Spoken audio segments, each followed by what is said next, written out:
ಏರಿಕೊಂಡು ನಾನೇ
ಒಂದು ಕಡೆಯಲ್ಲಿ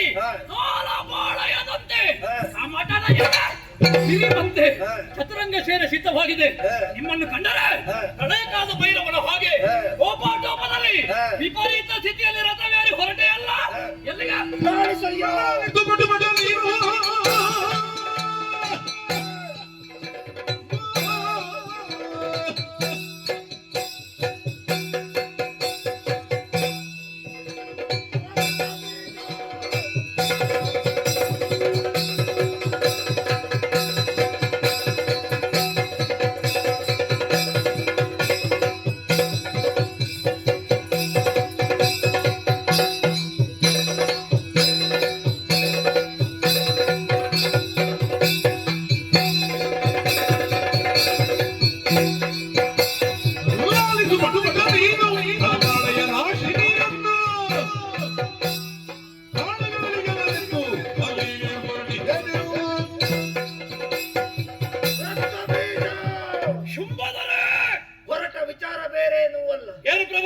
ನಮ್ಮದೇ ಆದಂತಹ ಕದಂಬವನದಲ್ಲಿ ತರುಣಿಯೋರ್ವಳಿದ್ದಾಳೆ ಎಂಬುದಾಗಿ ಚಂಡಮುಂಡರಿಂದಲೇ ನಾನು ತಿಳಿದೆ. ಕದಂಬವನದಲ್ಲಿ ತರುಣಿಯು ಸೌಂದರ್ಯವತಿಯಾದಂತಹ ಆಕೆಯನ್ನು ವರಿಸಬೇಕೆಂಬುದಾಗಿ ತೀರ್ಮಾನಿಸಿದೆ. ಈ ಪ್ರಾಯದಲ್ಲಿ ಮದುವೆಯಾಗಬೇಕೆಂಬ ಹಂಬಲವಾಯಿತು. ಏನು ಮಾಡಿ ಸಂಧಾನಕ್ಕಾಗಿ ಮಂತ್ರಿ ಸುಗ್ರೀವನನ್ನು ಕಳುಹಿಸಿದೆ. ಪರಿಣಾಮ ಸಂಧಾನವನ್ನೇ ಮುರಿದು ಸಂಗ್ರಾಮವನ್ನು ಬಯಸಿದರು. ತರುಣಿ ಸಂಗ್ರಾಮ ಬಯಸಿದೆ. ನಿಜ. ಮುಂದುವರೆದೆಯಾ? ಆಕೆಯನ್ನು ಎಳೆತರಬೇಕೆಂಬುದಾಗಿ ದುರಧೀರ ಧೂಮ್ರಾಕ್ಷರ ನಟ್ಟಿದೆ. ಎಳಕೊಂಡು ಬಂದನ ಹೂಂಕಾರ ಮಾತ್ರದಿಂದ ಧೂಮ್ರಾಕ್ಷರನೆ ಸುಟ್ಟು ಬಿಟ್ಟಳು. ಸುಟ್ಟಾಳೆ. ಆಮೇಲೆ ಹೋದವರು ಚಂಡಮುಂಡರು ಏನಾಯ್ತು? ಭದ್ರಕಾಳಿಯಾಗಿ ಚಂಡಮುಂಡರು ರುಂಡ ಬಂಡೆ ಚಂಡಾಡಿ ಬಿಟ್ಟರು. ಶಿವ ಅತುಳ ವಿಕ್ರಮಿಗಳಾದಂತಹ ಚಂಡಮುಂಡರಾಡಿ ಹೋಯಿತೆ. ನಿಜ. ಈಗಲಾದರೂ ತಟಸ್ಥ ಭಾವನೆಯ ನಿನ್ನದು. ಅಡಿಗಡಿಗೆ ಕಲಪಾಲಯವನ್ನೇ ಸವರುವ ಆ ತರುಣಿಯ ಆದಟನ್ನು ಅಳಿಸುವುದಕ್ಕಾಗಿ ಪ್ರಭು ಅರಕ್ಷಣ ಸೇರಿಸಿ ರಾಜಕೀಯದಲ್ಲಿ ನಿನಗೆ ಸಚಿವ, ಸಂಬಂಧದಲ್ಲಿ ನಿನ್ನ ತಂಗಿ ಕಲಾದೇವಿಯ ಮಗ ರಕ್ತಬೀಜ, ಅಂತರಂಗದ ನಾವರಣ ಮಾಡಿ ಅನಿಸಿಕೆಯನ್ನು ಹೇಳುವುದಕ್ಕೆ ಸನ್ನಿಧಾನ ಅವಕಾಶವಿದೆ.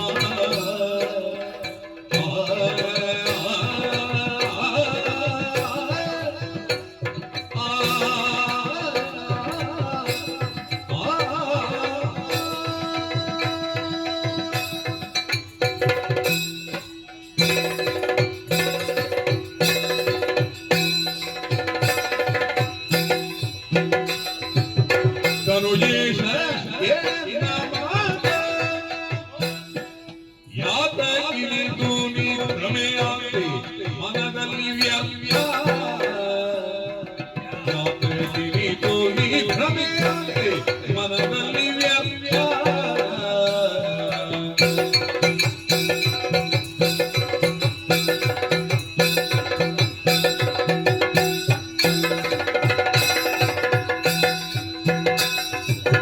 ಮನಸಿದ ಸಲಗೆ ತಿರುಗುತ್ತ ಮನಸಿದ ಸಲಗೆ ತಿರುಗುತ್ತ ವರಿಸೆಯ ಬಯಕೆ ಆತ್ಮೀಯ ದೈತ್ಯನ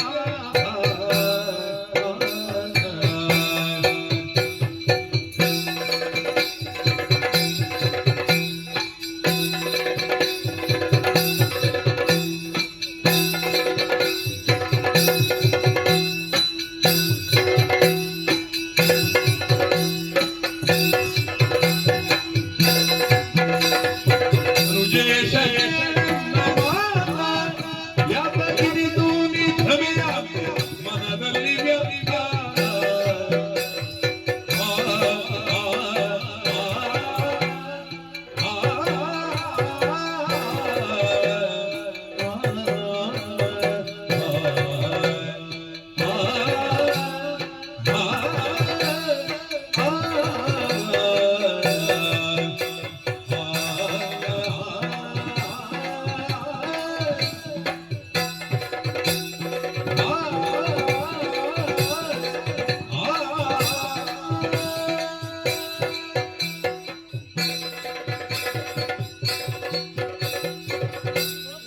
ರಕ್ತಬೀಜ.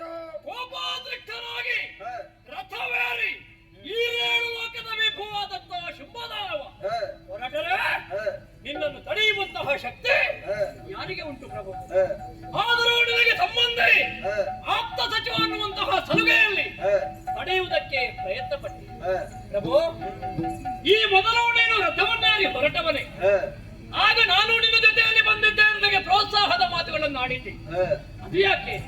ನಿನ್ನ ಅಭ್ಯುದಯಕ್ಕೆ ಹ, ದಿಗ್ವಿಜಯಕ್ಕಾಗಿ ಹೊರಡುವಾಗ ನಿನ್ನ ಜೊತೆಯಲ್ಲೇ ಬಂದೆ. ಹ, ಆದ್ರೆ ಈಗ ನಡೆದದು ಯಾಕೆ? ಹ, ಇದು ಅಭ್ಯುದಯವಲ್ಲ, ಹ, ನಿನ್ನ ಅಧಪತನಕ್ಕೆ ನೀನು ಮುಂದುವರಿಯುತ್ತಿ ಅನ್ನುವಂತಹ ವಿಷಯವನ್ನು ತಿಳಿದು ಹ, ನಿನ್ನನ್ನು ಉಳಿಸಿಕೊಳ್ಳುವಂತಹ ಒಂದು ಅನಿವಾರ್ಯತೆ ನಮಗೆ ಇದ್ದದರಿಂದಲೇ ಹ, ನಡೆಯುವುದಕ್ಕಾಗಿ ಮುಂದುವರಿದ ಪ್ರಭು. ಹ, ಸ್ವಲ್ಪ ಆಲೋಚನೆ ಮಾಡು. ಹ್ಮ್, ಯಾವಾಗಲೂ ದಾನವರಾದಂತಹ ನಾವು ತಪ್ಪಿದಾಗ ಹ, ಅದು ಹಾಗಲ್ಲ, ಹೀಗೆ ಹ, ಒಂದು ಕಾರ್ಯವನ್ನು ಮಾಡುವಾಗ, ಒಂದು ತೀರ್ಮಾನವನ್ನು ಕೈಗೊಳ್ಳುವಾಗ ಹ, ಹಲವಾರು ಬಾರಿ ಆಲೋಚನೆ ಮಾಡಬೇಕು ಅಂತ ಹೇಳುವ ಹೊಣೆ. ಹ, ದೃಷ್ಟಿಪೂತಂ ಯಶಾತ್ಪಾದಂ, ಹ, ಕಾಲಿಡುವುದಕ್ಕಿಂತ ಮೊದಲು ಕಣ್ಣಿರಿ, ಹ, ತಣ್ಣೀರನ್ನಾದ್ರೂ ತರಿಸಿ ಕುಡಿಯಿರಿ. ಹ, ಅದರಷ್ಟೇ ಏನು, ತಣ್ಣೀರು ಬಿಸಿ ಉಂಟು ಅಂತ ಅರ್ಥಲ್ಲ, ಆಲೋಚನೆ ಮಾಡಿ ಮುಂದುವರಿಬೇಕು ಎಂಬ ಹಾಗೆ ಹೇಳ್ತಾ ಇದ್ದವ ನೀನು. ಸ್ವಲ್ಪ ಆಲೋಚನೆ ಮಾಡು ಪ್ರಭು. ಈ ದಾನವ ಸಮುದಾಯವನ್ನು ಕಟ್ಟಬೇಕು ಅಂತಾದ್ರೆ ನೀನು ಪಟ್ಟಂತಹ ಶ್ರಮ ಒಂದೋ ಎರಡ, ಹುಟ್ಟುವಾಗ ಏನೂ ಇರಲಿಲ್ಲ. ನಿನ್ನ ಸಾಧನೆಯನ್ನೇ ನಮಗೆ ಬೇಕಾಗಿ, ಬದುಕಿಗೆ ಬೇಕಾಗಿ ಮುಡಿಪಾಗಿಟ್ಟವು ಪ್ರಭು. ಒಂದು ಕಾಲದಲ್ಲಿ ಅನ್ನ ನೀರಿಗೆ ಬೇಕಾಗಿ ಬಳಲ್ತಾ ಇದ್ದಂತಹ ನಾವು ಬಂಗಾರದ ಬಟ್ಟಲಿನಲ್ಲಿ ಹಾಲನ್ನು ಕುಡಿಬೇಕು ಅಂತಾದ್ರೆ ಇದಕ್ಕೆ ಕಾರಣ ನಿನ್ನ ಶ್ರಮ ಪ್ರಭು. ಹಾಗಾಗಿ ತನುದೇಶನಾದಂತಹ ನಿನ್ನನ್ನು ಉಳಿಸಿಕೊಳ್ಳುವುದಕ್ಕೆ ಬೇಕಾಗಿ ಒಂದೆರಡು ಮಾತನ್ನು ಆಡುವುದಕ್ಕೆ ನಿನ್ನಲ್ಲಿ ಅವಕಾಶವನ್ನು ಕೇಳ್ತೇನೆ. ಮೃಗಬೇಟೆಗಾಗಿ ಹೋದಂತಹ ಚಂಡಮುಂಡರು ಕದಂಬವನಕ್ಕೆ ಹೋದರಂತೆ. ಅಭೇದ್ಯವಾದ ಕದಂಬವನಕ್ಕೆ ಮನೋವೇಗದ ಬಲವನ್ನು ಬ್ರಹ್ಮದೇವರಿಂದ ಪಡೆದಂತಹ ಚಂಡಮುಂಡರು ಹೋದರು. ಅಲ್ಲಿರುವಂತಹ ತರುಣಿಯನ್ನು ನೋಡಿದರು. ಇವರಾಗಿ ಹೋದರೋ ಅವಳ ಇವರನ್ನು ಭರಿಸಿದರೋ ಗೊತ್ತಿಲ್ಲ, ಆದರೆ ಅವಳ ಅಪ್ರತಿಮ ಸೌಂದರ್ಯವತಿ ಅನ್ನುವಂತಹ ವಿಷಯವನ್ನು ನಿನ್ನಲ್ಲಿ ಬಂದು ಹೇಳಿದರು ಪ್ರಭು. ಅವರ ಮಾತನ್ನು ಕೇಳಿ ವಿಮರ್ಶೆಯನ್ನು ಮಾಡದೆ ಅವಸರದ ಅಡಿಯಲ್ಲಿಡುವುದಕ್ಕೆ ಪ್ರಯತ್ನ ಪಟ್ಟೆ. ಅವಳನ್ನು ನೋಡ್ತೇನೆ ಕಾಡ್ತೇನೆ ಅನ್ನುವಂತಹ ಮನವಾಡಿ ಹೊರಟೆಯಲ್ಲ. ಮನ್ಮಥನ ಶರಕ್ಕೆ ನಿನ್ನ ಶರೀರವನ್ನು ಒಡ್ಡಿದೆಯ ಪ್ರಭು. ಮನ್ಮಥನಾದರೂ ನಿನ್ನಲ್ಲಿ ಕೇಳದ ಬಾಣವನ್ನು ಬಿಡುವ ಹಾಗಿಲ್ಲ. ಯಾಕಂದ್ರೆ ವರ್ತಮಾನ ಕಾಲದಲ್ಲಿ ನಿನ್ನ ಪರಿಸ್ಥಿತಿ ಹಾಗುಂಟು. ಹಾಗಿದ್ರೆ ಬಾಣ ಪ್ರಯೋಗವಾಗಿದೆ ಅಂತಾದ್ರೆ ಇದು ಶುಂಭನ ಶೈಥಿಲ್ಯ ಎನ್ನಬೇಕು ಪ್ರಭು. ಬಂದವಳು ಯಾರು, ಅವಳ ಪೂರ್ವಾಪರ ಏನು, ತಂದೆದಾಗ ಯಾರು, ಅವಳ ವಿಷಯ ಏನು ಅನ್ನೋದನ್ನು ಆಲೋಚನೆ ಮಾಡದೆ ಒಂದು ರೀತಿಯ ಭ್ರಮೆಯ ಅಂತೂ ಈ ರೀತಿಯಾಗಿ ನಿನ್ನ ಶರೀರವನ್ನು ಕಾಮನ ಬಾಣಕ್ಕೆ ನೀನು ಒಡ್ಡುವುದಕ್ಕೆ ಪ್ರಯತ್ನ ಪಟ್ಟೆ. ಮದುವೆ ಆಗುವಂತಹ ಸಮಯ ಹರೆಯದ ಕಾಲದಲ್ಲಿ ನಿನಗೆ ಹೆಣ್ಣಿನ ವ್ಯಾಮೋಹ ಬರಲಿಲ್ಲ. ಆವಾಗ ಕಾಮಾರಿಯಾದ ಪರಮೇಶ್ವರನನ್ನು ಬ್ರಹ್ಮನನ್ನು ತಪಸ್ಸಿನ ಮೂಲಕವಾಗಿ ಮೆಚ್ಚಿಸಿ ಅಭೇದ್ಯವಾದ ವರವನ್ನು ಪಡೆದೆ. ಬ್ರಹ್ಮಚರ್ಯ ವೃತವನ್ನು ಇಲ್ಲಿಯವರೆಗೆ ಅಖಂಡವಾಗಿ ಉಳಿಸಿಕೊಂಡು ಬಂದೆ. ದಾನವ ಸಮುದಾಯ ಅನ್ನುವಂತಹ ಭದ್ರ ಭವನ ನಿಂತದ್ದು ದಾನವ ಶುಂಭನ ಬ್ರಹ್ಮಚರ್ಯ ವೃತ ಅನ್ನುವ ಪಂಚಾಂಗದಲ್ಲಿ. ಪಂಚಾಂಗ ಗಟ್ಟಿಯಾಗಿದ್ರೆ ಭವನ ಸ್ಥಿರ ಪ್ರಭು.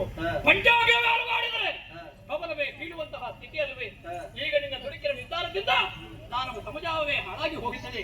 ಮೇಲೆ ಏರುವುದಕ್ಕೆ ನಾವು ಬಹಳ ಪ್ರಯತ್ನ ಪಡಬೇಕು, ಒಂದು ಉನ್ನತವಾದ ಸ್ಥಾನವನ್ನು ಪಡೆಯಬೇಕು ಅಂತಾದರೆ.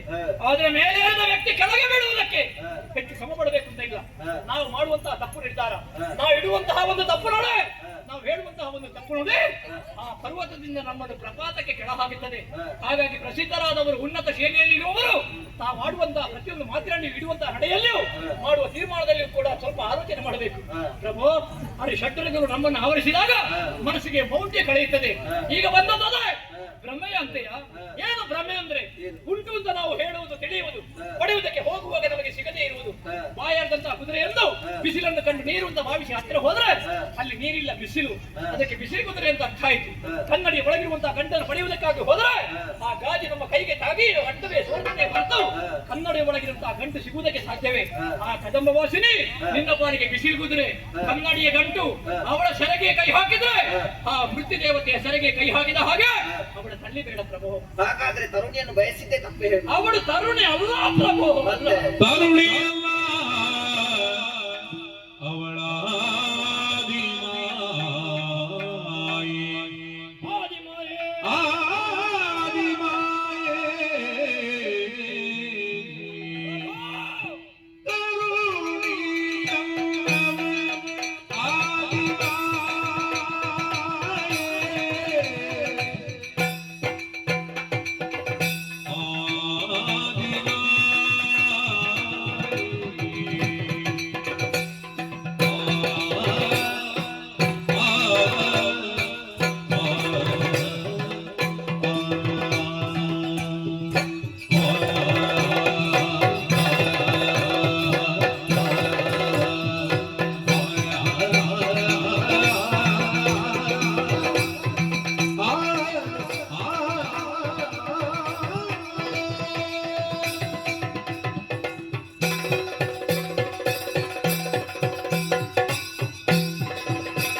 ಅಲ್ಲಿಗೆ ಪ್ರವೇಶ ಮಾಡುವುದಕ್ಕೆ ದಾರಿಯೂ ಇಲ್ಲ, ಯಾರಿಗೂ ಹೋಗುವುದಕ್ಕೂ ಸಾಧ್ಯವಿಲ್ಲ. ಚನ್ನಮುಂಡರು ಹೋದ ಮೇಲೆ ನಮ್ಮವರು ಕೆಲವರು ಹೋದರು. ಅಲ್ಲಿ ಸ್ಮಶಾನ ಮೌನ.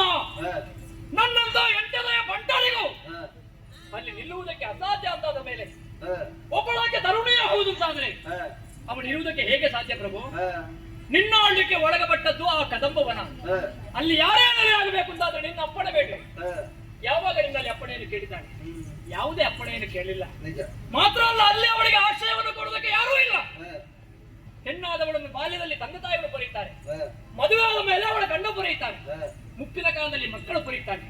ಆದ್ರೆ ಸಣ್ಣ ಮುಂಡರು ಹೇಳಿದಂತ ಕದಂಬವಾಸಿನಿಗೆ ತಂದೆ ತಾಯಿಗಳು ಯಾರು ಅಂತ ಗೊತ್ತಿಲ್ಲ, ಮದುವೆ ಆಗಿಲ್ಲ, ಮಕ್ಕಳಿಲ್ಲ. ಹಾಗಿದ್ರೆ ಯಾರ ಭಯವೂ ಇಲ್ಲ, ನಿರ್ಭಯರಾಗಿ ಅಭಯಾರಣ್ಯದಲ್ಲಿ ಕುಳಿತಿದ್ದಾಳೆ. ಒಬ್ಬಳು ಹೆಣ್ಣಾಗ್ಲಿ ಗಂಡಾಗ್ಲಿ ಬದುಕಬೇಕು ಅಂತಾದ್ರೆ ಆಹಾರ ಬೇಕು, ಅವಳು ನಿದ್ರಿಸಬೇಕು. ಇವಳು ಆಹಾರ ಹೊಂದಿಸುವುದನ್ನು ಯಾರು ನೋಡಿಲ್ಲ, ಅವಳು ನಿದ್ರಿಸುವುದನ್ನು ಯಾರೂ ಕಾಣಲಿಲ್ಲ. ಹಾಗಿದ್ರೆ ಯಾವುದರ ಅವಶ್ಯಕತೆಯೂ ಇಲ್ಲದೆ ಅವಳು ಅಲ್ಲಿ ನೆಲೆಯಾಗಿದ್ದಾಳಂತಾದ್ರೆ ಅವರನ್ನು ತರುಣಿ ಅಂತ ನಾವು ಭಾವಿಸಿದ್ರೆ ಅದುವೇ ಮೌಢ್ಯತನ, ಮೂಢತನ. ತರುಣಿ ಅಲ್ಲ, ಬಹುಶಃ ಅವಳ ಆದಿಮಾಯ ಇರಬೇಕು. ಅಕಾರ ಉಕಾರ ಮಕಾರಗಳನ್ನುವಂತಹ ಮೂರಕ್ಷರ ಸೇರಿದಾಗ ಓಂಕಾರವಾಗುತ್ತದೆ. ಓಂಕಾರಕ್ಕೆ ಮೂಲ ಸ್ವರೂಪಿಣಿಯಾಗಿ ಆದಿಮಾಯಾಗಿ ಕಾಣಿಸಿಕೊಂಡು ತ್ರಿಮೂರ್ತಿಗಳನ್ನು ತ್ರಿಲೋಕವನ್ನು ಸೃಷ್ಟಿ ಮಾಡಿ ಅವರಿಗೆ 3 ಉದ್ಯೋಗವನ್ನು, 3 ಲೋಕವನ್ನು, 3 ಗುಣವನ್ನು ಸಂಪಾದನೆ ಪ್ರಾಪ್ತಿಸಿಕೊಟ್ಟವಳು. ಬ್ರಹ್ಮ ಸೃಷ್ಟಿ ಮಾಡುವಾಗ ಸೃಷ್ಟಿಕಾರಕಳಾಗಿ, ಹರಿ ಪಾರಣ ಮಾಡುವಾಗ ಪಾರಣಾ ಕಾರ್ಯಗಳಾಗಿ, ಹರ ಲಯ ಮಾಡುವಾಗ ಲಯಕಾರಿಣಿಯಾಗಿ, ತ್ರಿಶಕ್ತಿಯಾಗಿ ಅವರಿಗೆ ಸೇರಿದ್ದುಕೊಂಡು ಈ ಪ್ರಪಂಚ ಸ್ಥಾಪನೆಗೆ ಕಾರಣೀಭೂತಳಾದವಳು. ಮಹಿಷನೇ ಮೊದಲಾದಂತಹ ರಕ್ಕಸರು ಅಟ್ಟಹಾಸ ಮಾಡುವ ಕಾಲಕ್ಕೆ ಮಹಿಷ ವಧೆ ಯಾರಿಂದಲೂ ಸಾಧ್ಯವಿಲ್ಲ ಅನ್ನುವಂತಹ ಸ್ಥಿತಿಗೆ ಬಂದಾಗ ದೇವತೆಗಳು ತ್ರಿಮೂರ್ತಿಗಳು ತಮ್ಮ ತೇಜಸ್ಸನ್ನು ಹೊರಗೆ ಹಿಡಿದ್ರಂತೆ. ಅವರ ತೇಜಸ್ಸೇ ಆಕಾಶದಲ್ಲಿ ನಾರಿಯ ರೂಪವನ್ನು ತಾಳಿತು. ಆಲೋಚನೆ ಮಾಡು, ನಾರಿಯ ಇಳಿದು ಬಂದದ್ದಲ್ಲ, ನಾರಿ ರೂಪವನ್ನು ತಾಳಿ, ಹೆಣ್ಣಿನ ರೂಪವನ್ನು ತಾಳಿ ಅಲ್ಲಿಗೆ ಬಂದಳು ಪ್ರಭು. ಹಾಗಿದ್ರೆ ಬಂದಂತಹ ಅವಳು ಸಿಂಹ ವಾಹಿನಿಯಾಗಿ ಅಷ್ಟಭುಜದಲ್ಲಿ ಆಯುಧವನ್ನು ಧರಿಸಿ ಹೊರಡುವಂತಹ ಕಾಲಕ್ಕೆ ಅವಳ ಧನುಷ್ಠೇಂಕಾರಕ್ಕೆ ಸಪ್ತ ಪಾತಾಳಗಳೇ ಕುಸಿಯಿತಂತೆ. ಅವಳದಾದಂತಹ ಪದ ಹತ್ಯೆಗೆ ಭೂಮಿಯೇ ತಲ್ಲಣಗೊಂಡಿತ್ತು. ಅವಳ ಹುಂಕಾರಕ್ಕೆ ಸಾಗರದಲ್ಲಿ ಎತ್ತರ ಬಿತ್ತಗಳಾಯಿತು. ಮಾತ್ರ ಅವಳು ನಡೆಯುವಾಗ ಅವಳ ತಲೆಯ ಮೇಲಿರುವಂತಹ ಕಿರೀಟ ಅದು ಆಕಾಶದಲ್ಲಿ ಸರಳ ರೇಖೆಯನ್ನು ಎಳೆಯುವ ಹಾಗಾಯಿತು. ಹಾಗಿದ್ರೆ ಭೂಮಿಯೋಮ ಪಾತಾಳವನ್ನು ಅಳೆದಂತಹ ವಿಶ್ವ ವಿರಾಟ ರೂಪಿಣಿಯಾಗಿ ಹೋದಂತಹ ಅವಳು ದುಷ್ಟನಾದ ಮಹಿಷನನ್ನು ಒಂದು ತ್ರಿದಶರಿಗೆ ತ್ರಿವಿಷ್ಣುವನ್ನು ಒದಗಿಸಿಕೊಟ್ಟಳು. ಆಮೇಲೆ ಮಹಿಷ ಸತ್ತ ಮೇಲೆ ಎಲ್ಲರೂ ಹೋದರು ಪ್ರಭು. ಹೆದರಿಕೆ ಆಯ್ತು ಅವರಿಗೆ. ಕಾಲಾಂತರಕ್ಕೆ ಹುಟ್ಟಿಕೊಂಡವರು ನೀವು, ನಿಮ್ಮ ಜೊತೆಯಲ್ಲಿ ನಾವಾದ್ರೂ ಮಾಡಿದ್ದು ಅದೇ ತಾನೇ. ಯಾವುದೆಲ್ಲ ಒಳ್ಳೆದು ಕೆಲಸ ಒಂದಾದ್ರೂ ಮಾಡಿದೆವು, ಯಾವುದೆಲ್ಲ ನಮಗೆ ವರವ ಅದು ದೇವತೆಗಳಿಗೆ ಶಾಪವಾಗಿ ಹೋಯಿತು. ನಮ್ಮಿಂದ ಸೋತಂತಹ ದೇವೇಂದ್ರ ಮತ್ತೊಮ್ಮೆ ಕದಂಬವರೆಗೆ ಹೋದಾಗ ಪಾರ್ವತಿ ದೇವಿ ಗಂಗಾ ಸ್ನಾನಕ್ಕಾಗಿ ಬರ್ತಿದ್ದಳಂತೆ. ಏನು ಬಂದಿರಿ ಅಂತ ಕೇಳಿದ್ರೆ ಪಾರ್ವತಿಯ ದೇಹದಲ್ಲಿ ಅಡಗಿದ ಮಹಿಷಮರ್ದಿನಿ ಅವಳ ಕೋಶ ಸಮುದ್ಭವಿಯಾಗಿ ಹುಟ್ಟಿಕೊಂಡಳು. ಪಾರ್ವತಿಯ ಕೋಶ ಸಮುದ್ಭವಿಯಾದ ಕಾರಣವೇ ಅವಳಿಗೆ ಕೌಶಿಕೆ ಎಂಬ ಹಾಗೆ ಎಲ್ಲರೂ ಕರೆದಳು. ದೇವತೆಗಳನ್ನು ನಾನು ಕರೀತೇನೆ ಎಂಬ ಹಾಗೆ ಆ ಭಯವನ್ನು ಕೊಟ್ಟಳಂತೆ. ಕೌಶಿಕೆಯಾದಂತಹ ಅವಳು ಕದಂಬವನದಲ್ಲಿ ಸೌಂದರ್ಯವತಿಯಾದಂತಹ ರೂಪವನ್ನು ತಾಳಿ ಎಲ್ಲ ರಕ್ಕಸರನ್ನು ಮೋಹದಲ್ಲಿ ಸೆಳೆದು ಒಬ್ಬೊಬ್ಬರನ್ನು ಕೊಂದು ಧರ್ಮ ಸ್ಥಾಪನೆಯನ್ನು ಮಾಡುವುದಕ್ಕೆ ಕದಂಬವನದಲ್ಲಿ ಕುಳಿತಂತಹ ಅವಳು ತರುಣಿಯಲ್ಲ, ಆದಿಮಾಯ ಪ್ರಭು, ಆದಿಮಾಯ. ರಕ್ತಬೀಜ, ನನ್ನ ಮುಂದೆ ಆಕೆಯ ಶೌರ್ಯ ಏನುಂಟು ಹೇಳು. ಗೊತ್ತಾಗ್ಲಿಲ್ಲ ಅವರಿಗೆ ಎಷ್ಟು ಪ್ರಕರಣಗಳು ಬೇಕು. ಯಾವುದು? ಮೊದಲಾಗಿ ಮದುವೆ ಆಗಬೇಕನ್ನುವ ಉದ್ದೇಶಕ್ಕಾಗಿ ಸಂಧಾನಕ್ಕಾಗಿ ಕಳುಹಿಸಿಕೊಟ್ಟದ್ದು ಯಾರು? ಸುಗ್ರೀವ. ಜ್ಞಾನವೃದ್ಧ, ವಯೋವೃದ್ಧ, ಎಷ್ಟೋ ವರ್ಷದಿಂದ ನಿಷ್ಠೆಯಿಂದ ಕಾರ್ಯಕ್ರಮ ಮಾಡ್ತಾನೆ. ಹಾಗೆ ಹೋದವ ನಿನ್ನ ಬಗ್ಗೆ ಹೇಳಿದ, ಅದನ್ನು ಕೇಳುವಾಗ ಅವಳ ಮುಖದಲ್ಲಿ ಮುಗುಳುನಗೆ ಬಂದಂತೆ. ಸುಗ್ರೀವ ಸತ್ತ, ಆಮೇಲೆ ಬದುಕಿದ. ಒಬ್ಬಳಿಗೆ ನಿಗ್ರಹ ಮತ್ತು ಅನುಗ್ರಹ ಎರಡೂ ಬರ್ತದಂತಾದರೆ ಅವರನ್ನು ತರುಣಿಂದ ಹೇಳುವುದಕ್ಕೆ ಸಾಧ್ಯವೇ? ಆಮೇಲೆ ಹೋದವ ಸೇನಾನಾಯಕ ಧೂಮ್ರಾಕ್ಷ, ಅವನ ಹೆಸರೇ ಸೂಚಿಸುತ್ತದೆ ಧೂಮ್ರಾಕ್ಷ. ಅವನ ಕಣ್ಣಿನಲ್ಲಿ ಬರುವುದು ಹೊಗೆ, ಅದು ವಿರೋಧಿಗಳಿಗೆ ತಾಗಿದ್ರೆ ಅವರು ಸಾಯ್ತಾರೆ. ಹೋಗುವಾಗ ಒಬ್ಬನೇ ಹೋದದ್ದಲ್ಲ, 60,000 ಮಂದಿ ರಕ್ಕಸರನ್ನು ಕರ್ಕೊಂಡು ಹೋದ ಧೂಮ್ರಾಕ್ಷ. ಹೋಗಿ ಅವಳನ್ನು ಕರೆದಾಗ ಬಂದದ್ದು ಹುಂಕಾರ. ಆ ಹುಂಕಾರವೇ ಬೆಂಕಿಯ ಚೆಂಡಾಗಿ ಆ ಧೂಮ್ರಾಕ್ಷರನ್ನು ಸುಟ್ಟು ಬಿಟ್ಟಳು. ಅವಳ ಬಳಿಯಲ್ಲಿರುವಂತಹ ಸಿಂಹ ಧೂಮ್ರಾಕ್ಷನ 60,000 ಮಂದಿ ರಕ್ಕಸರ ಪ್ರಾಣವನ್ನು ಹೀರಿದ್ದು. ಅಲ್ಪನೇ ಧೂಮ್ರಲೋಚನ ಕಾಲಿ ಮಾಡಿದರು ಚಂಡಮುಂಡರು. ಒಂದು ಕಾಲಕ್ಕೆ ಅವರನ್ನು ಯುದ್ಧವನ್ನು ಮಾಡೋದಕ್ಕೆ ಹೋಗಿ ನಿನಗೆ ಸಾಧ್ಯವಾಗದ ಅರ್ಧಬೀಜವನ್ನು ಕೊಟ್ಟೆ. ಅಖಂಡ ಬ್ರಹ್ಮಚಾರಿಗಳಂತಹ ಚಂಡಮುಂಡರ ರುಂಡಮುಂಡ ಬಿಟ್ಟಳು. ಹಾಗಿರುವಾಗ ಇಂತಹ ಅತಿಮಾನುಷವಾದಂತಹ ಕಾರ್ಯವನ್ನು ಮಾಡುವಂತಹ ಅವಳನ್ನು ತರುಣಿಂದ ಭಾವಿಸಬೇಡ. ಅವಳು ಹಾಗಾದ್ರೆ ಮುಂದೆ ನಾನೇನ್ ಮಾಡ್ಬೇಕು? ಬಿಡು ಬಿಡು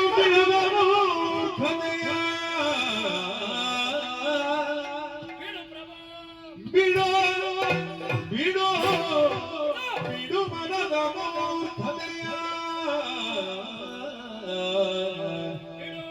ತ್ರೈ ಜಗದೊಡತಿ ಚರಣಕ್ಕೆ ಭಕ್ತಿಯಿಂದಲೇ ಒಡಮಡುತ್ತಾ ಜಗದೊಡತಿ ಚರಣಕ್ಕೆ ಭಕ್ತಿಯಿಂದಲೇ ಒಡಮಡುತ್ತಾ ಪಡೆದವಳ ಕಾರುಣ್ಯದಲ್ಲಿ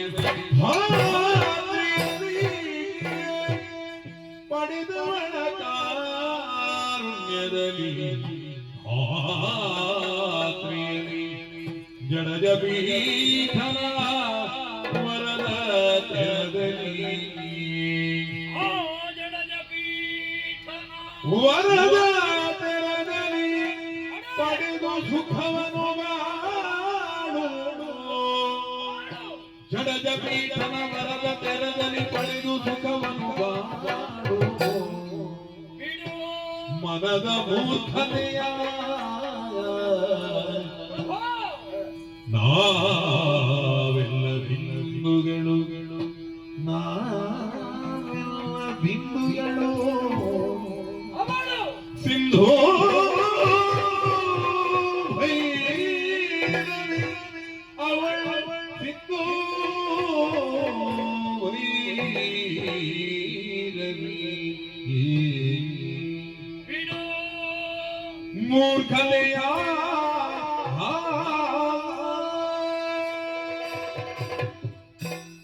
ಸಕಲ ವೇದ ಪಾರಂಗತನಾದಂತಹ ಶುಂಭ ಮೂರ್ಖನಾಗುವುದಕ್ಕೆ ಸಾಧ್ಯವೇ? ಹಾಗಿದ್ರೆ ನಿನ್ನ ಜ್ಞಾನಕ್ಕೆ ಅಜ್ಞಾನದ ಪರದೆ ಮುಸುಗಿದೆ. ಆ ಮೂರ್ಖತೆಯನ್ನು ಬಿಡು, ಜ್ಞಾನ ಚಕ್ಷುವನ್ನು ತೆರೆದು ಮಾಡು. ಆಗ ಅವಳು ಯಾರು ಅಂತ ಗೊತ್ತಾಗುತ್ತದೆ. ಪ್ರಭು, ನಿನಗೆ ಹೆಣ್ಣಿನ ಸುಖ ಬೇಕು ಅಂತಾದ್ರೆ ಅವಳು ಬೇಕಾ? ಅವಳು ಹೆಣ್ಣೇ ಅಲ್ಲ, ಅವಳನ್ನು ಮದುವೆಯಾಗಿ ಯಾವ ಸುಖವನ್ನು ಪಡೆಯುವುದಕ್ಕೆ ಸಾಧ್ಯ? ಬೇಕು ಅಂತಾದ್ರೆ ಸ್ವರ್ಗಲೋಕದ ರಂಭಾದಿ ನಾರಿಯರು, ಭೂಲೋಕದಲ್ಲಿ ರಕ್ಕಸ ಸ್ತ್ರೀಯರು, ಪಾತಾಳದಲ್ಲಿ ಉರಗ ಗಣ್ಣಿಕೆಯರು ನಿನಗಾಗಿ ಹಂಬಲಿಸ್ತಾರೆ, ನಿನ್ನನ್ನು ಬೆಂಬಲಿಸ್ತಾರೆ. ಬೆಂಬಲಿಸದೆ ಹಂಬಲಿಸದೆ ದುರವನ್ನೇ ಬಯಸುತ್ತ ಹೆಣ್ಣೆ ಅಲ್ಲದ ಅವಳನ್ನು ಮದುವೆಯಾಗಿ ಏನು ಸುಖ ಉಂಟು ಪ್ರಭು? ಆಲೋಚನೆ ಮಾಡು. 14 ಲೋಕವೇ ನಿನ್ನಲ್ಲಿದೆ. ಏನು 15ನೇ ಲೋಕವನ್ನು ಪಡೆಯಬೇಕು ಅಂತ ಆಲೋಚನೆಯು. ಬ್ರಹ್ಮದೇವ ಕೊಟ್ಟಂತ ಇಂತಹ ಸಕಲ ಅಷ್ಟ ಐಶ್ವರ್ಯವನ್ನು ಅನುಭವಿಸಬೇಕು ಪ್ರಭು. ಸುಖ ಬೇಕು. ಯಾವುದು ಸುಖ? ಮದುವೆಯಾಗಿ ತನ್ನ ಧರ್ಮಪತ್ನಿಯ ಸುಖವನ್ನು ಪಡೆಯಬೇಕು. ಅದು ನಿಜವಾದ ಸುಖ. ಕಂಡ ಹೆಣ್ಮಕ್ಕಳ ಮೇಲೆ ಕಾಮಕರ ಹಾಗೆ ಎರಗುವುದು ಸುಖ ಅಲ್ಲ. ನಮ್ಮ ಆರೋಗ್ಯಕ್ಕೆ ಒಳ್ಳೆಯದನ್ನೇ ತಿನ್ನಬೇಕು. ಸಿಕ್ಕಿದ್ದನ್ನು ತಿಂದ್ರೆ ಆರೋಗ್ಯ ಹಾಳಾಗುತ್ತದೆ. ಯೋಗ್ಯವಾದ ಜಾಗದಲ್ಲೇ ನಾವು ಓಡಿಸಬೇಕು. ಸಿಕ್ಕಿದಲ್ಲಿ ಬಿದ್ದರೆ ಆರೋಗ್ಯ ಕೆಡುತ್ತದೆ. ಆದ್ದರಿಂದ ಹೇಳ್ತೇನೆ, ಈ ಮೌಢ್ಯದ ಯಾರುಂಟು ಅದೆಲ್ಲವನ್ನು ಬಿಡು. ಅವಳು ಯಾರು ಅಂತ ಗೊತ್ತಾಯ್ತಲ್ಲ, ಅವಳು ಸಿಂಧು, ನಾವು ಬಿಂದು. ಅವಳು ಪರ್ವತ, ನಾವು ಪ್ರಪಾತ. ಇಲ್ಲಿಯವರೆಗೆ ಬ್ರಹ್ಮನ ಕಾಲು ಹಿಡಿದು ಬದುಕಿದವ ನೀನು. ಇನ್ನು ಬದುಕಬೇಕು ಅಂತಾದ್ರೆ ಆ ದೇವಿಯ ಅವಳ ಬಳಿಗೆ ಹೋಗಿ ಅವಳ ಕೈ ಹಿಡಿಯುವುದಲ್ಲ, ಕಾಲ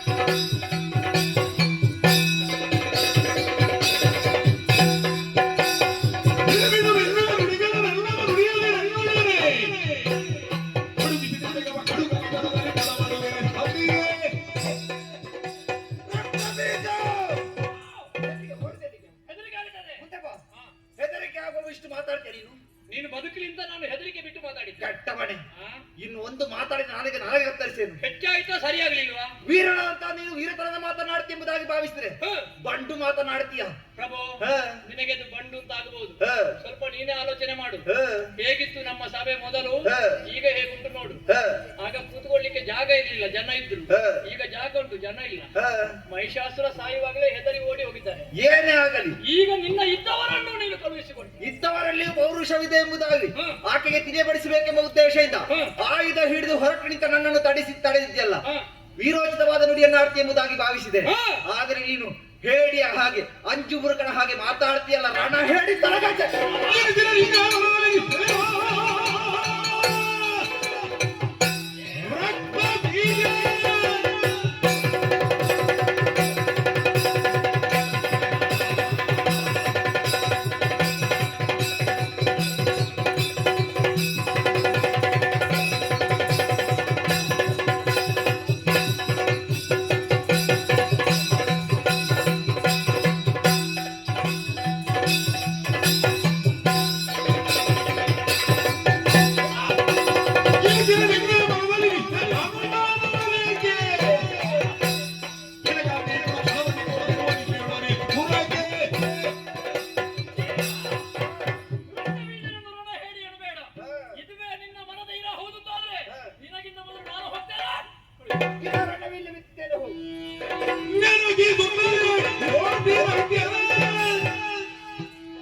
ಹರಿಸಿ ಶಬ್ದಾತ್ಮಗಳ ಬಂದವನಿಯ ಕೃಪ ಕಲ್ಪವಾದಲ್ಲಿ ಕಂಡು ದೇವಿ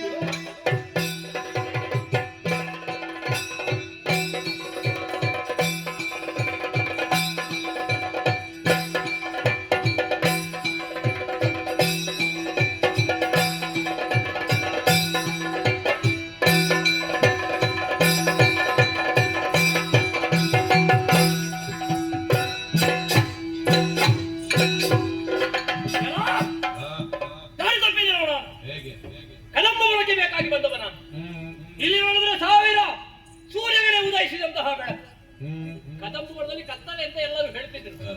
ಇಲ್ಲಿ ಅದಿಲ್ಲ. ಪರಸ್ಪರ ವೈರಭಾವದಲ್ಲಿ ಇರಬೇಕಾದ ಕಾಡು ಪ್ರಾಣಿಗಳು ಎಲ್ಲವೂ ಸಹೋದರಿಯ ಭಾವ. ಒಂದು ಆನೆ, ಒಂದು ಹುಲಿ, ಒಂದು ಸಿಂಹ, ಒಂದು ಜಿಂಕೆ, ಒಂದು ಹಾವು, ಒಂದು ಮುಂಗುಸಿ. ಪರಸ್ಪರ ವೈರಭಾವವನ್ನು ಬಿಟ್ಟು ಸಹೋದರಿಯಲ್ಲಿ ಕುಣಿಯುತ್ತಾ ಇದೆ. ಇಲ್ಲಿರುವ ಆನೆ ಇರುವುದಿಲ್ಲ, ಸಿಂಹ ಗರ್ಜಿಸುವುದಿಲ್ಲ, ಮುಳ್ಳಿನ ಮರದಲ್ಲಿ ಸುವಾಸನೆ ಬೀರುವ ಸಿಂಹಗಳು. ಹಾಗಿದ್ರೆ ಏನಿದು? ದೇವಿ ಸಾನ್ನಿಧ್ಯ, ದೇವಿನಯ್ಯಂತಹ ಸಾನ್ನಿಧ್ಯ. ಬಂದ ಜಾಗ ಸರಿಯಾಗಿದೆ. ಸುಗ್ರೀವ ನೋಡಿದಂತಹ ದೇವಿಯರು ನಮಗೂ ನೋಡ್ಬೇಕಲ್ಲ. ಕೇಳ್ತಾ ಉಂಟು ವೀಣಾವಾದನ. ಮುಂದುವರಿದ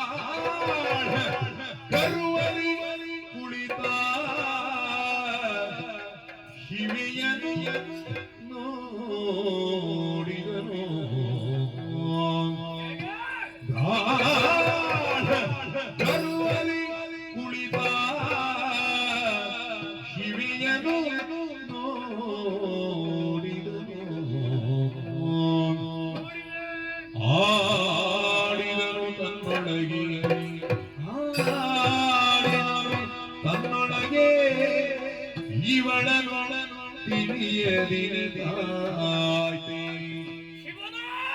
ಆಡಿದರು ತನ್ನೊಳಗೆ ಇವಳನು ತಿಳಿಯದಿರದಾಯ್ತೆ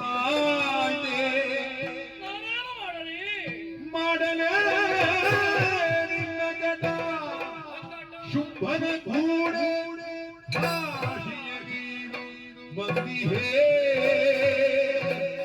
ಮಾಡಲೇ ನಿನ್ನ ಕಟ ಶುಂಭನ ಕೂಡೆ ಕಾಶಿಯ ಗೀರು ಏಳು ಇವಳಿಗೆ ಬದ್ಧ ಏಳು ಇವಳಿಗೆ ಬದ್ಧ ನುಡಿಸಿದತೆ ನುಡಿಸಿದತೆ ನುಡಿಸಿದತೆ ಏನು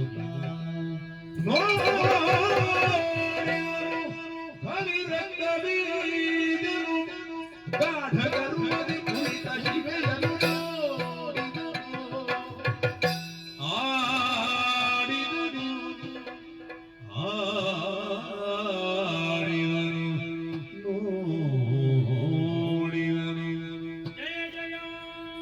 ಜಯ ಜಯ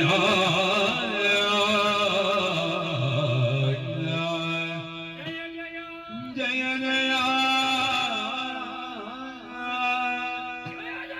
ಜಯ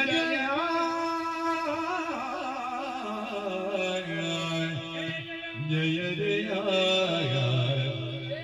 ಜಯ ಜಯ ಜಯ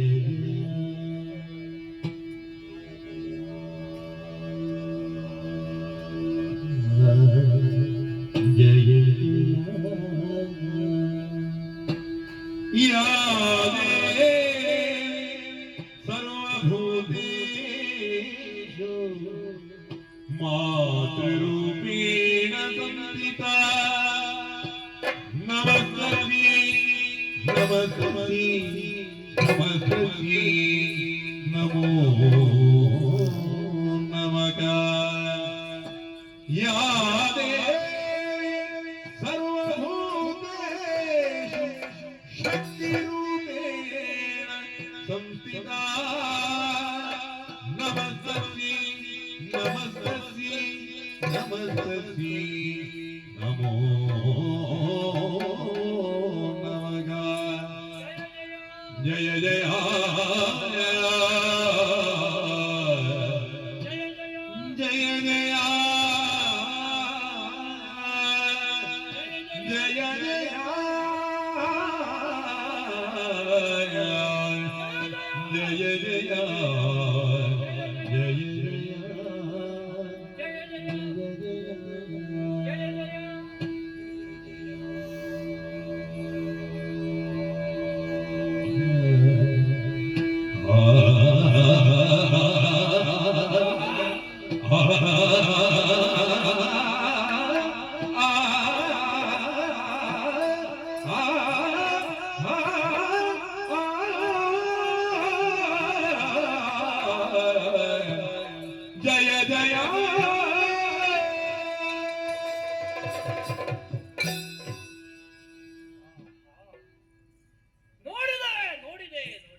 ಒಂದು ರೀತಿಯಲ್ಲೇ ಶುಂಭನಿಗೆ ನಾನು ಋಣಿಯಾದೆ.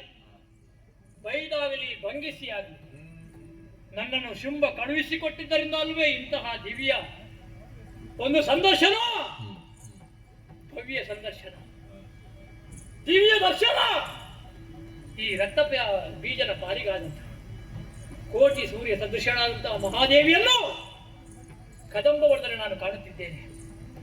ಸಾವಿರ ಸಾವಿರ ವರ್ಷಗಳವರೆಗೆ ತಪಸ್ಸನ್ನಾಚರಿಸಿದರು. ಯಾವ ಋಷಿಮನೀಷಿಗಳ ಕಣ್ಣಿಗೆ ಬೀಳದೇ ಇದ್ದಂತಹ ಇವಳು ಮೃಣ್ಮಯನಾದಂತಹ ರಕ್ತ ಬೀಜರಿಗೆ ಗೋಚರಿಸ್ತಾಳೆ ಅಂತಾದ್ರೆ ಇದು ನಮ್ಮ ಯೋಗ. ಕೋಟಿ ಸೂರ್ಯರ ಪ್ರಭೆಯನ್ನು ಹೋಲುವಂತಹ ಇವಳನ್ನು ಕಂಡು ನಾ ಯಾಕೆ ಬಂದಿದ್ದೇನೆ ಅನ್ನುವುದೇ ನನಗೆ ಮರೆತು ಹೋಯಿತು. ಪಾದಕಾರಣನಾದೆ. ತಲೆ ಎತ್ತಿ ಒಮ್ಮೆ ಕೈ ಮುಗಿದು ನೋಡುವಾಗ ಒಮ್ಮೆ ಮುಖದಲ್ಲಿ ತಂಪು ಚಂದ್ರನ ಕಾಂತಿ, ಸ್ವಲ್ಪ ಹೊತ್ತಿನಲ್ಲಿ ಬದಲಾವಣೆ, ಉರಿಯುವ ಭಾಸ್ಕರನ ಪ್ರಭೆ. ಅಂದ್ರೆ ಕಾಲಿಗೆ ಬಿದ್ದವರಿಗೆ ತಂಪನ್ನು ಕೊಡ್ತೇನೆ, ಮುಡಿದು ನಿಂತವರನ್ನು ಸೂರ್ಯ ಪ್ರಭೆಯಿಂದ ಸುಡುವವಳು ನಾನು ಅನ್ನುವುದನ್ನು ತೋರಿಸಿಕೊಡ್ತಾ ಇದ್ದಾನೆ. ಇವಳ ದೇಹದ ಅಂಗಾಂಗಗಳಲ್ಲಿ ದೇವತೆಡೆಯ ನೆಲೆಯಾಗಿದ್ದಾರೆ ಹೇಳುವುದನ್ನು ಕೇಳಿದ್ದೇನೆ. ಬ್ರಹ್ಮದೇವರ ತೇಜಸ್ಸಿನಿಂದ ಇವಳಿಗೆ 2 ಪಾದಗಳು ಹುಟ್ಟಿಕೊಂಡವಂತೆ. ಮಹಾವಿಷ್ಣುವಿನ ತೇಜಸ್ಸಿನಿಂದ ಇವಳಿಗೆ ಉಭಯ ತೋಳುಗಳು ಹುಟ್ಟಿಕೊಂಡಿತ್ತು. ಪರಮೇಶ್ವರನ ತೇಜಸ್ಸಿನಿಂದ ಇವಳಿಗೆ ಮುಖ, ಅಗ್ನಿಯ ತೇಜಸ್ಸಿನಿಂದ 3 ಕಣ್ಣುಗಳು, ಉಳಿದ ಒಬ್ಬೊಬ್ಬ ದೇವತೆಯ ತೇಜಸ್ಸಿನಿಂದ ಇವಳ ಅಂಗಾಂಗಗಳೇ ಶೃಂಗರಿಸಲ್ಪಟ್ಟಿದೆ. ಅಂದ್ರೆ 3 ದೇವತೆಗಳು ತ್ರಿಮೂರ್ತಿಗಳ ದರ್ಶನ ನನಗಾಯಿತು. ಉಯ್ಯಾಲೆ ಆಡ್ತಾ ಇದ್ದಾರೆ. ಅದರ ಆದಿಯಲ್ಲಿ ಗುಣ ಎಲ್ಲಿ ಅನ್ನುವುದೇ ಗೊತ್ತಾಗುವುದಿಲ್ಲ. ಮೇಲಿಂದಲೇ ಕೆಳಗೆ ಇಳಿತಿದ್ದೆ ಶೃಂಖಲೆ, ಚಿನ್ನದ ಉಯ್ಯಾಲೆಯಲ್ಲಿ ಉಯ್ಯಾಲೆ ಆಡ್ತಾ ಇದ್ದಾನೆ. ಈ ಕಾಡಿನಲ್ಲಿ ಇವಳಿಗೆ ಇಂತಹ ಶ್ರೀಮಂತಿಕೆಯನ್ನು ಒದಗಿಸಿದ್ಯಾರು? ಯಾರು ಕೊಡಬೇಕು? ಇವಳ ಬಗ್ಗೆ ಆಡುವುದೇ. ಯಾದೇವಿ ಸರ್ವಭೂತೇಶು ಲಕ್ಷ್ಮೀ ರೂಪೇಣ ಸಂಸ್ಥಿತ, ವಿದ್ಯಾರೂಪೇಣ ಸಂಸ್ಥಿತ, ಶಕ್ತಿ ರೂಪೇಣ ಸಂಸ್ಥಿತ. ನಮಸ್ತಸ್ಸೈ ನಮಸ್ತಸ್ಸೈ ನಮಸ್ತಸ್ಸೈ ನಮೋ ನಮಃ. ಲಕ್ಷ್ಮಿಯಾಗಿ ಸಂಪತ್ತನ್ನು, ಶಾರದೆಯಾಗಿ ವಿದ್ಯೆಯನ್ನು, ಪಾರ್ವತಿಯಾಗಿ ಶಕ್ತಿಯನ್ನು ಕೊಡುವ ಇವಳಿಗೆ ನಾವು ಕೊಡಬೇಕು ಅಂತ ಇಲ್ಲ, ಎಲ್ಲವನ್ನು ಇವಳೇ ಕೊಡ್ತಾಳೆ. ಹಾಗಿದ್ರೆ ಗಾಢ ಗರ್ವದಲ್ಲಿ ಕುಳಿತಂತಹ ಇವಳನ್ನು ಕೆಣಕಬೇಕು. ಮಾಡುವೆನ್ನೇನ ಕಟ ಶುಂಭನ ಕೂಡೆ ಭಾಷೆಯ ಹೊರೆದು ಬಂದಿದೆ. ಕೇಳು ಇವಳಿಂದ ಬದ್ಧ. ಆದರೂ ನಮ್ಮವರನ್ನು ಉಳಿಸಬೇಕು ಅಂತಾದ್ರೆ ಇವಳ ಮುಂದೆ ಈಗ ಶಕ್ತಿಯಲ್ಲ, ಭಕ್ತಿಯೇ ಪ್ರಧಾನವಾಗಿ ಮಾತಾಡ.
ಜನನಿ ಇದು ಶುಂಭನ ಮಾತೆಯ ರಕ್ತ ಬೀಜನ ಅನಂತ ಕೋಟಿ ಪ್ರಣಾಮ.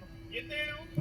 ಬರುವರೇ ಕಾರಣವಿದೆ. ಏನದು? ಮೃಗಬೇಟೆಗೆ ಬಂದಂತಹ ಚಂಡಮುಂಡರುಡಿನ ಚೆಲುವನ್ನು ಕಂಡು ಶುಂಭರಲ್ಲಿ ಹೇಳಿದ್ರಂತೆ, ಏನೆಂದು? ಇಳಿ ವಯಸ್ಸಿನಲ್ಲಿ ಮದುವೆಯಾಗಬೇಕು ಅಂತ ಅವರಿಗೆ ಬಯಕೆ ಆಯಿತು. ಓಹೋ. ಇಲ್ಲಿಯವರೆಗೆ ಯಾವುದನ್ನಾದ್ರೂ ಪಡೆಯುವುದಕ್ಕೆ ಬಲಾತ್ಕಾರವನ್ನು ಉಪಯೋಗ ಮಾಡ್ತಾ ಇದ್ದಂತಹ ಶುಂಭ ದಾನವ ನಿನ್ನಲ್ಲಿ ಕಾಠಿಣ್ಯವನ್ನು ತಾಳದೆ ಕಾರುಣ್ಯವನ್ನು ತಾಳಿದ. ಸರಿ. ಶುಂಭ ದಾನವ ನಿನ್ನನ್ನು ದಾನವ ಬಯಸಿದ. ಓಹೋ. ಶುಂಭ ದಾನವ ಬಯಸಿದ. ದಾನ ಕೊಡ್ತಿದ್ದ ಭಾವಿಸಿದ್ರೆ ವೇದ ಉಪಯೋಗಿಸಿದೆ. ಆಗುವುದಿಲ್ಲ, ಬಾಲ್ಯದೊಳಗೆ ಐದಿರ್ಪೆ ಬಣ. ಹಾ. ಶುಂಭನಾಗಿರಲಿ ಶುಂಭನಾಗಲಿ ಶಂಭುವೇ ಬರಲಿ ಬಿಡುವುದಿಲ್ಲ ಅಂತ ಹೇಳಿದೆ. ನಿಜ? ಆಗ ಸಿಟ್ಟು ಬಂತು ಶುಂಭನಿಗೆ. ಓಹೋ. ಹೊರಡುವಾಗ ಧೂಮ್ರಾಕ್ಷನನ್ನು ಕರೆದ, ಸರಿ. ಕಳಿಸಿದ. ಚಂಡಮುಂಡರು ಹೋದರು. ಹಾ. ಎಲ್ಲವರನ್ನು ಕೊಂದು ಗಾಢ ಗರ್ವದಲ್ಲಿ ನೀನು ಕುಳಿತಿದ್ದಿ. ಹೌದು. ಏನಾಂಕ ಭವಕ್ತ್ರೆ ನೀನು. ನಿನ್ನ ಮುಖದಲ್ಲಿ ಒಮ್ಮೆ ಅರುಣೋದಯ, ಒಮ್ಮೆ ಕಿರಣೋದಯ, ಮತ್ತೊಮ್ಮೆ ಸೂರ್ಯೋದಯ ಎಲ್ಲ ಕಾಣ್ತದೆ. ಹೌದು. ಹಾಗಾಗಿ ಆಲೋಚನೆ ಮಾಡ್ತಿದ್ದು ಅರುಣನ ಕಿರಣನ ಸೂರ್ಯ ಯಾವುದಂತ ಗೊತ್ತಾಗುದಿಲ್ಲ. ಒಂದೊಂದು ಚಂದ.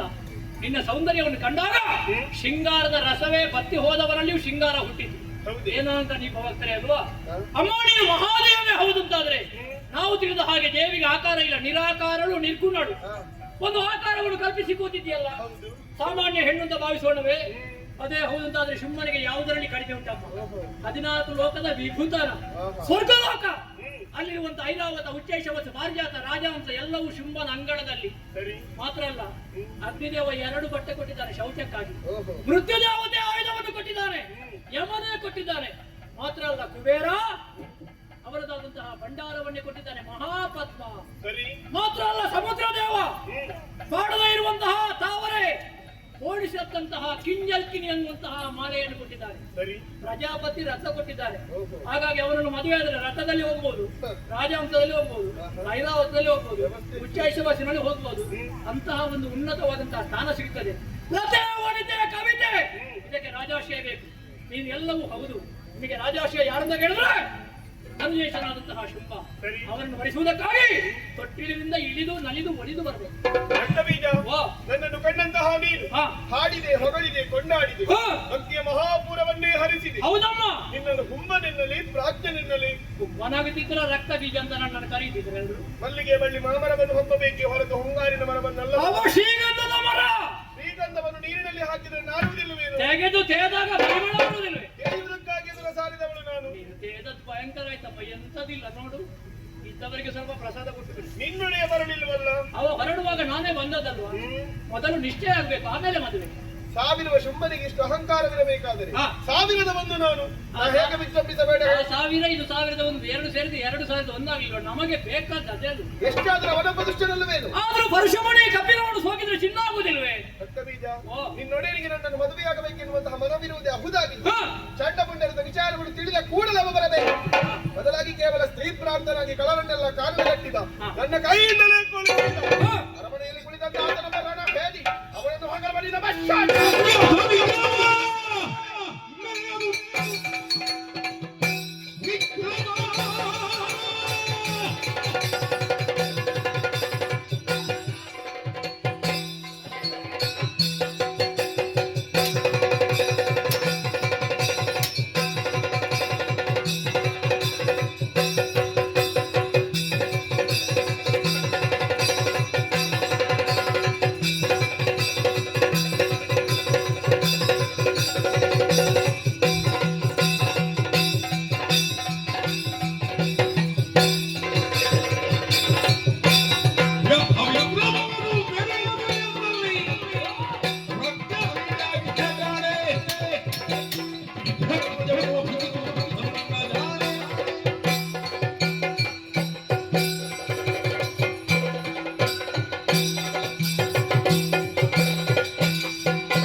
ಐತ್ಯರಿ ಜನವಿ ಜನಿಗೂ ಐತೆ ಐಸಿ ಘೋರ मेरे वतनेಯ ತಾಯಿ